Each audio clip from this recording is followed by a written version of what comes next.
Here's a trade scenario from NBAanalysis.net. And this one, so the Cavs get Buddy Hield, Maurice Harkless from the Kings. They give up Ricky Rubio's contract, Dylan Windler, Isaac Okoro, and a 2024 first-round pick, top 5 protected. I don't know how I feel about that one.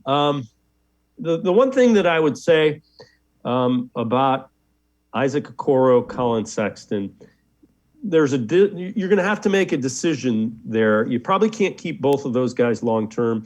And when you look at it, you're going to have to pay Evan Mobley a big contract in a couple of years. You're going to have to pay, you're already paying Jared Allen. You're going to have to pay Darius Garland.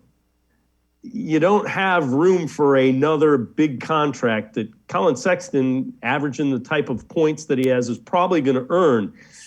Okoro's a guy that plays really good defense and is athletic and has his offensive game won't allow him to be one of those high dollar figure guys. I think he just kind of fits a little bit better. So I'd be really careful about trading Isaac Okoro. And I think his offense is coming. I'm not saying he's going to be Colin Sexton by any stretch of the imagination. What I'm saying is Mobley's going to get a contract. Allen's got his contract. Garland's going to get a contract. I don't know that you have the type of contract that it would take to keep Colin Sexton happy, given what's coming up payday-wise.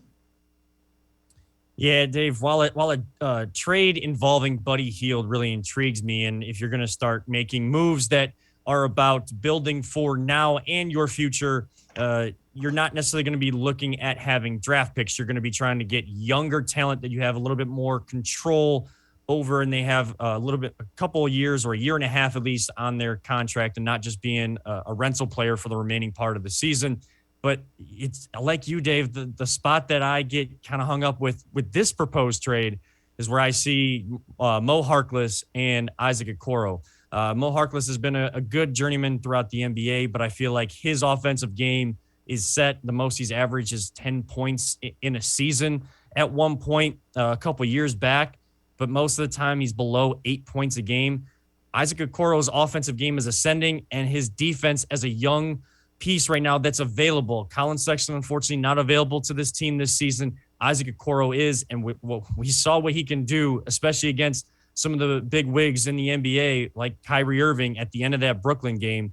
You're going to need a defender like that. Even if he's not scoring, he's got the energy the entire time to defend that best player, or the player that's the hottest on these teams that have multiple stars when you get into a playoff series, should this team make it, as I think that they will.